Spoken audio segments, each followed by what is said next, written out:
प्यारे बच्चों नमस्कार।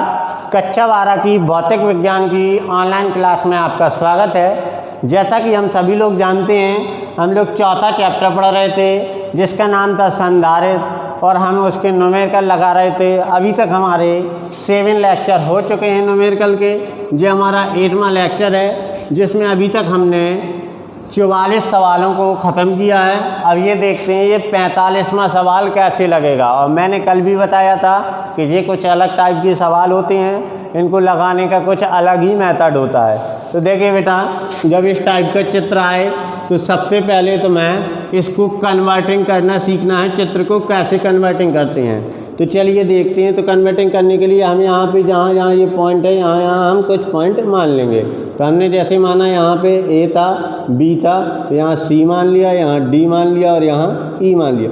ये वाला पॉइंट बी आई का काम करेगा और ये वाला पॉइंट भी हम चाहें तो इसको भी सी आई का काम करे, ए आई का काम करेगा। तो हम यहाँ पे मान लेते हैं सी और ये डी। तो इस टाइप हमें ऐसे मानना है। तो चलिए अब देखते हैं हमारा क्या क्या आता है। इसका चित्र कन्वर्टिंग करना सीखना है हमें। तो कन्वर्टिंग करने के लिए चलिए सबसे पहले एक परिपथ बनाइए। परिपथ बनाने के बाद यहाँ ए पॉइंट, यहाँ बी पॉइंट, यहाँ सी पॉइंट ऐसे जोड़ दिया करो एक, क्योंकि 5 धारता हैं तो 5 को इस क्रम में जुड़ेंगी। जब भी ऐसा चित्र आएगा तो ऐसे हम जोड़ देंगे। ये हमारी एक लास्ट में है, यहाँ ये हमारा सी पॉइंट है, यहाँ डी पॉइंट है। ठीक है, इस टाइप का हमें चित्र बना लेना है। अब देखना है कौन कहाँ पर है। जैसे अब हमें इसकी वैल्यू पुट करनी है ए और डी। तो देखिए ए और डी के बीच कहाँ है और कितनी धारता है। ये हमारा ए पॉइंट और ये हमारा डी पॉइंट। कितनी है धारता? 2 माइक्रोफैरड। तो चलिए ए और डी के बीच कितनी रख देते हैं? 2 माइक्रोफैरड धारता रख देते हैं। या आपको ऐसा नहीं लग रहा हो तो एक दूसरे प्रकार से भी बना सकते हैं, 2 माइक्रोफैरड। वैसे मेरे ख्याल से यही सिंपल है। ए और डी के बीच धारता हमने रख दी है 2 माइक्रोफैरड। अब हमें रखना बी और डी के बीच। तो बी और डी कितनी धारता है? 6 माइक्रोफैरड। तो चलिए यहाँ रख देते हैं 6 माइक्रोफैरड। फिर देखते हैं ए और सी। तो ए ये है पॉइंट और सी ये है, कितनी धारता है? 2 माइक्रोफैरड। बी और सी, वी कहाँ है? यहाँ है। सी कहाँ है? यहाँ है। तो कितनी है? 6 माइक्रोफैरड। इसके बाद ये 5 माइक्रोफैरड धारता किसके है? सी और डी के बीच। तो ये हमने रख दिए 5 माइक्रोफैरड। ठीक है, इस प्रकार का चित्र बनाना है। ए और बी के बीच निकालनी थी ए और बी, सी और डी। यहाँ 5 धारता थी, 5 धारताएँ बना ली हैं। चलिए अब देखते हैं इसको कैसे लगाते हैं। तो बेटा इस टाइप का जो भी चित्र बनता है, जब इसका और इसका अनुपात इक्वल होता है, अर्थात यदि हम इसको माने P, इसको माने Q, इसको माने R, इसको माने S, तो जब हमारा P/Q बराबर R/S हो जाता है तो ये बनता है हमारा व्हीटस्टोन सेतु। एक साइंटिस्ट थे व्हीटस्टोन सेतु, जो हम लोग 6 लेक्चर में पढ़ेंगे, व्हीटस्टोन सेतु। तो इन्होंने एक आयताकार बॉक्स के जरिए हमें बहुत कुछ समझाया। तो चलिए हम जो 6 नंबर का लेक्चर है उसमें हम लोग पढ़ेंगे क्या है। जो 6 नंबर का चैप्टर है उसमें हम देखेंगे कि व्हीटस्टोन सेतु क्या होता है। तो वहाँ से जी आप लोगों को और अच्छे से क्लियरली समझ में आ जाएगा कि व्हीटस्टोन सेतु में क्या होता है। बेटा व्हीटस्टोन सेतु में जो होता है, यहाँ पर आवेश बिल्कुल नहीं बहता है, अर्थात इसकी धारता क्या मानी जाती है? 0 मान ली जाती है बीच वाले की। तो इसी प्रकार ये हमारा व्हीटस्टोन सेतु बन रहा है। देखिए 2/2, 6/6, 1:1 आएगा, अर्थात दोनों का अनुपात जो है वो बराबर है। अर्थात ये किसका काम कर रहा है? व्हीटस्टोन सेतु का। तो चलिए व्हीटस्टोन सेतु में अभी मैंने बताया इसका कोई काम नहीं होता। तो ये और ये किस में जुड़े हुए हैं? श्रेणी क्रम में। ये और ये श्रेणी क्रम में, टोटल आया समांतर क्रम में। तो चलिए इसको लगाते हैं, देखते हैं। 2 माइक्रोफैरड और 6 माइक्रोफैरड श्रेणी क्रम में है। किस में है? श्रेणी क्रम में है, क्योंकि हमारा धारता लगाने का एक ही उद्देश्य रहता है, जहाँ 2 या 2 से अधिक दिखाएं वहाँ 1 बनाना। तो देखिए इसका कोई वैल्यू नहीं है, ये किस में है, श्रेणी में है, तो 2 3 तो 1 बनाएंगे, ये श्रेणी में है, 2 3 तो 1 बनाएंगे। तो चलिए देखते हैं क्या आती है तुल्यधारता 1/c इक्वल 1/2 प्लस 1/6। तो एलसीएम कितना आया 6, तो 2 का दिया 3 प्लस 1, तो 1/c इक्वल 4/6, काट देंगे 2/3, तो c बराबर 3/2 अर्थात 1.5 माइक्रोफैरड। तो हमारी यहाँ की और यहाँ की जो धारता थी वो 1.5 माइक्रोफैरड आ गई। ठीक इसी प्रकार ये भी श्रेणी क्रम में है, तो इनको भी देखते हैं। इसी प्रकार कौन से 2 माइक्रोफैरड तथा 6 माइक्रोफैरड श्रेणी में है, श्रेणी क्रम में है। तो अब तुल्यधारता निकालेंगे 1/c इक्वल 1/2 प्लस 1/6। एलसीएम कितना आया 6, फिर वही आएगा भाई, यहाँ 2 3 6 और 2 1 6 1 6, तो 1/c यहाँ डैश मान लीजिए, c डैश इक्वल 4/6, काट देंगे तो 2/3, तो c डैश इक्वल 3/2, तो c डैश इक्वल 1.5 माइक्रोफैरड। तो देखिए बेटा हमने इसके और इसके दोनों के मध्य जो टोटल धारता निकाली वो 1.5 माइक्रोफैरड आई। तो अब देखते हैं कि जब ये दोनों 1 बन गई, ये दोनों 1 बन गई, ए और बी के बीच निकालना है, तो ये किस क्रम में हो गए, समांतर क्रम में। तो अब हम क्या करेंगे, 1.5 माइक्रोफैरड और 1.5 माइक्रोफैरड किस में है, समांतर क्रम में है। तो समांतर क्रम में है तो तुल्यधारता c डबल डैश कितनी आ जाएगी, 1.5 प्लस 1.5 अर्थात 3 माइक्रोफैरड। इस प्रकार हमने तुल्यधारता निकाली जो आई हमारी 3 माइक्रोफैरड। ये व्हीटस्टोन बेटा सेतु होता है, इसमें जो बीच वाली धारता होती है उसकी वैल्यू 0 मानी जाती है, उसको हल ही नहीं किया जाता है। जब भी इस टाइप का चित्र बनाओ तो ऐसा चित्र बनाना है, फिर सॉल्व करना है, नहीं तो वो हमें समझ में नहीं आएगा किस क्रम में जुड़े हुए हैं। तो क्लियर, आशा करते हैं आपको समझ में आया होगा। पहले बनाना है इसका व्हीटस्टोन सेतु, व्हीटस्टोन सेतु बनने के बाद इसको सरलता से बन जाएगा और ये सॉल्व हो जाएगा। तो चलिए इसको कॉपी कीजिए, इसके साथ ही देखते हैं इसका बी पार्ट।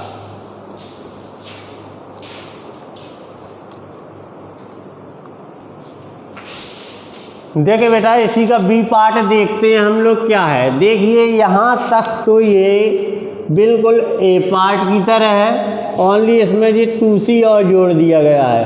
अर्थात जब हमारी जो तुल्यधारता आई थी उसके श्रेणी क्रम में हमें 2c और जोड़ना था तो हमारा आंसर आ जाता, लेकिन धारताएं इसकी सारी की सारी c है।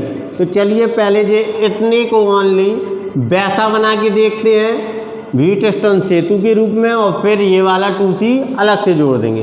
तो चलिए बनाने की तैयारियां कीजिए। क्या आएगा, कुछ इस तरीके का पहले चित्र बनता है हमारा। ये धारता, ये धारता, यहाँ से ये धारता, ये धारता, और ये बीच में धारता, और यहाँ से ये हमारा थोड़ा तिरछा बना है, थोड़ा और अच्छे से बना लीजिए ताकि खूबसूरत थोड़ा दिखने लगे।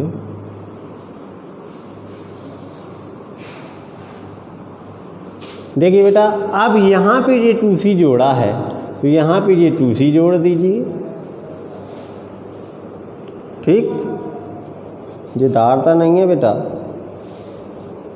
ये हमारा ए पॉइंट है और ये यहाँ बी पॉइंट है। यहाँ पे कुछ मान लीजिए A B C D E मान लिया यहाँ पे, तो ये ए सी डी ई, तो इसको ई पॉइंट मान लिया, तो ये हमारा हो जाएगा ई पॉइंट है।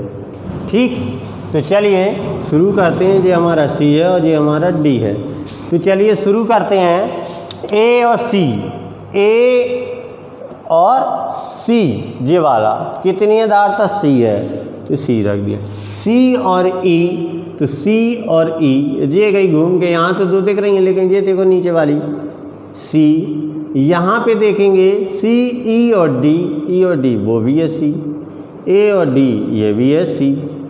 ठीक है, और ये तो है ही सी। तो देखिए देखते हैं, ये फिर बनाया ये हमारी 2c है, ये तो अलग ही थी। तो देखिए ये बना हमारा व्हीटस्टोन सेतु, देखिए c/c और c/c इक्वल आ रहा है, अर्थात व्हीटस्टोन सेतु है। तो ये c और ये c किस क्रम में होंगे, श्रेणी क्रम में। ये c किस क्रम में होंगे, श्रेणी क्रम में, और बाकी टोटल आएगा समांतर में। ये बीच वाले का तो कुछ काम ही नहीं है, ये तो इसने हमें ऐसे ही दे दिया है घुमाने के लिए, क्योंकि वो व्हीटस्टोन सेतु बन रहा था, उसने व्हीटस्टोन सेतु ना बना के यहाँ वाला सेतु बना दिया इस टाइप का। तो ऐसा नहीं बेटा, ऐसा बनाइए और फिर चलिए सॉल्व करते हैं। तो क्या करते हैं, सी तथा सी किसमें है, माइक्रोफैरड में जो दिए थे, तो ये श्रेणी क्रम में, श्रेणी क्रम में है। तो श्रेणी क्रम में तुल्यधार था। अब यहाँ CIC है तो यहाँ बड़ा वाला C बना लो, क्या आ जाएगा 1/C प्लस 1/C। तो 1/C बराबर, देखो हर समान है, 2/C। तो C बराबर 2/C। इसको शॉर्ट छोटा, ये आई हमारी तुल्यधारता इसकी और इसकी। अब निकालते हैं इसकी और इसकी। तो फिर देखते हैं C और C फिर किस में है, C श्रेणी क्रम में है, फिर है श्रेणी क्रम में। तो फिर तुल्यधारता हम निकालेंगे तो 1/C डैश बराबर 1/C plus 1/C, 1/C dash equal 2/C और C डैश इक्वल आ गया 2C/2। अब ये C/2 किस में है, समांतर क्रम में है। अभी लगाया है, ये 2/C था, टोटल C निकाला तो C/2 आया। तो चलिए देखते हैं क्या आएगा, C/2 तथा C/2 किस में है, समांतर क्रम में, समांतर क्रम में है। तो क्या आ जाएगा, C double dash equal C/2 plus C/2। तो टोटल देखिए हर समान है, तो क्या आ जाएगा 2C/2, 2 से 2 cancel, C double dash equal आ गया हमारे पास C। तो इतने जो अंदर की तुल्यधारता थी इतने की, वो कितनी आई है C, और ये 2C किस में जोड़ा है, फिर श्रेणी क्रम में। तो चलिए देखते हैं, C डबल डैश तथा 2C श्रेणी क्रम में, श्रेणी क्रम में है। तो अब भाई तुल्यधारता क्या निकलेगी, 1/C triple dash is equal to 1/C plus 1/2C। LCM कितना आया, देखिए C तो मैच कर रहा है इसलिए 2C, C से C कैंसिल 2, यहाँ 2C से 2C कैंसिल C। तो 1/C ट्रिपल डैश बराबर 3/2C या C ट्रिपल डैश बराबर 2C/3। तो इस प्रकार हमने इस जटिल समस्या का हल जो निकाला वो आया हमारा 2C/3। तो जब भी इस टाइप का सवाल आए तो पहले उसको इसमें कन्वर्टिंग करना है और फिर उसकी धारता निकाल लेनी है। इस तरीके से कन्वर्टिंग नहीं करेंगे हमें कभी पता नहीं चलेगा कौन कहाँ पर जुड़ी हुई है। तो चलिए इसको भी कॉपी कीजिए, इसके साथ देखते हैं अगला।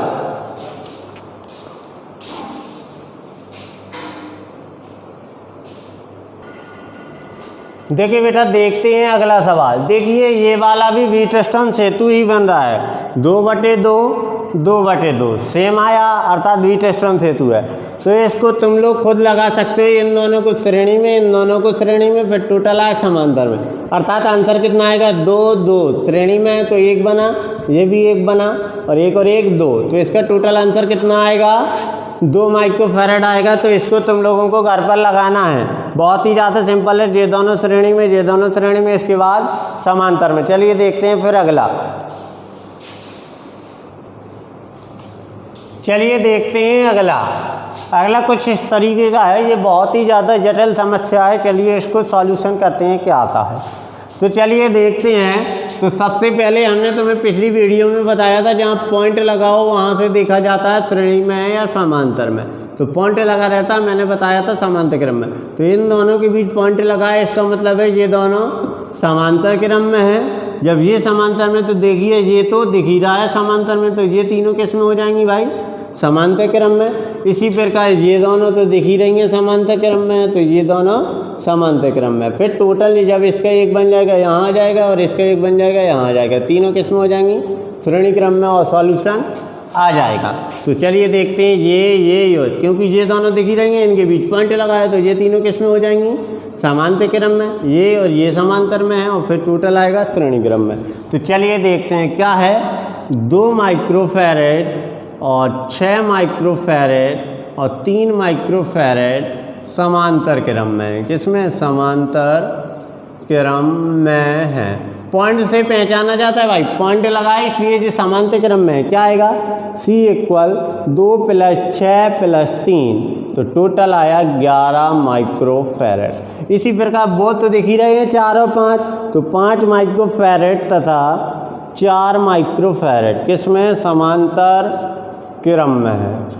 तो इनको भी देखते हैं, तो वो आएगा हमारा C डैश बराबर 5 + 4 = 9 माइक्रोफैरड। अब देखिए उसका 9 आया, इसका 11 आएगा और ये 8, सब किस में हो जाएंगे? श्रेणी क्रम में, क्योंकि उसका 1 बन जाएगा और उसका भी 1 बन जाएगा। अर्थात 8 माइक्रोफैरड, 11 माइक्रोफैरड और 9 माइक्रोफैरड श्रेणी क्रम में है। किसमें? श्रेणी क्रम में है। अब तुल्यधारता 1/C डबल डैश बराबर 1/11 + 1/9 + 1/8। देखिए एक दूसरे का कोई भी गुणन करने नहीं है, इसलिए लासा इसका काफ़ी बड़ा आएगा। चलिए यहाँ देख लेते हैं क्या आया लासा। 9 11, तो 9 × 11 × 8, क्योंकि एक दूसरे से कोई भी मैचिंग करना है। 9 कट जाएगा, यहाँ 11 कट जाएगा, 9 8 72 आएगा, यहाँ 9 कट जाएगा, 11 8 88 आएगा, यहाँ 8 कट जाएगा, यहाँ 99 आएगा। तो चलिए इसको देखते हैं क्या आया। 1/C डबल डैश बराबर, जोड़िए कितना हुआ? 9 8 17 और 2 19 की 9 हासिल 1 8 8 16 16 9 25, तो 285। इसका गुणा करिए, तो करिए पहले 9 8 72 और गुणा में 8 नहीं सॉरी 11, तो 11 का आप डायरेक्ट गुणा कर सकते हैं। क्या आ जाएगा? 289 अपन 11 दूनी 22, 11 77 और 79, तो C डबल डैश इक्वल 779 या 792 अपन 289, ये हमारा आंसर है।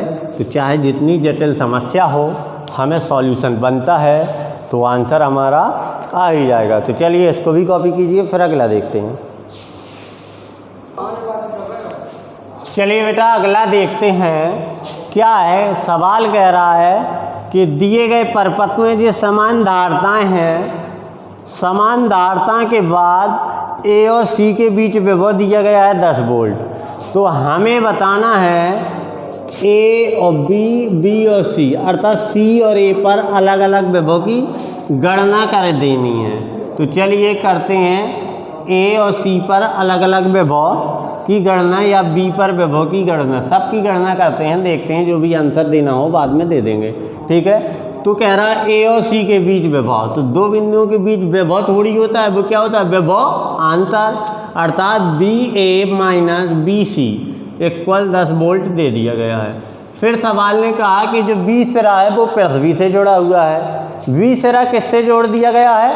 पृथ्वी से जोड़ दिया गया है। तो अपन लोगों को मालूम है जब कोई सिरा पृथ्वी से जोड़ दिया जाता है तो उसका विभव कितना हो जाता है? 0 हो जाता है। या ऐसे नहीं करना तो जो किताब में आंसर दिया है उससे कह सकते हैं कि A और B के बीच जो धारताएँ हैं वो समान है, तो विभव क्या हो जाएगा? 0 हो जाएगा। या फिर सीधा है जब ये पृथ्वी से जुड़ा हुआ है तो इसका विभव 0 हो जाएगा। क्या लिखेंगे? B पृथ्वी से जुड़ा है, B पृथ्वी से जुड़ा है, अतः VB इक्वल 0। तो अभी चलिए निकालते हैं BA और इन दोनों के बीच जो धारताएँ समान है, तो अब विभव दोनों और कैसा होगा? समान होगा, क्योंकि सब श्रेणी में आवेश तो समान है ही, श्रेणी क्रम में आवेश समान होता ही है और विभव भी समान हो जाएगा क्योंकि धारताओं की मात्रा भी समान है। तो देखते हैं क्या आएगा। धारताएँ यहाँ लिखेंगे, धारिताएँ समान हैं, धारताएँ समान हैं, तो इसलिए हमारा क्या आ जाएगा? जो BA माइनस BB होगा, B और A और B के बीच विभवांतर होगा, वो विभवांतर B और C के विभवांतर के बराबर होगा, क्योंकि B का मान B0 का मान कितना दिया है? 0। तो VA माइनस 0 बराबर यहाँ पे आ जाएगा VB की जगह 0 माइनस BC, तो यहाँ BA और ये बराबर माइनस का BC आ गया है। BA बराबर माइनस का BC। चलिए इस समीकरण में रख देते हैं BA की जगह माइनस का BC, तो इसको मान लेते हैं समीकरण 1। रखते हैं समीकरण 1 में BA का मान रखने पर, तो रखते हैं तो देखते हैं, तो माइनस का VC इज इक्वल टू 10, तो यहाँ जगह माइनस का 2VC equal to 10, BC equal to minus का 5 वोल्ट। तो C बिंदु पर विभव आ गया हमारा 5 वोल्ट, तो मैं कहूँ A बिंदु पर विभव तो माइनस का VC है, अर्थात वो आ जाएगा प्लस का 5 वोल्ट। तो चलिए इसको कॉपी कीजिए। इसी के साथ देखते हैं अगला, या फिर अगला कुछ दूसरे मेथड से लगना है तो हम उसको अच्छे से कल और अच्छे से समझेंगे। आज ये पहला मेथड था व्हीटस्टोन सेतु वाला, तो आज की वीडियो में बस इतना ही।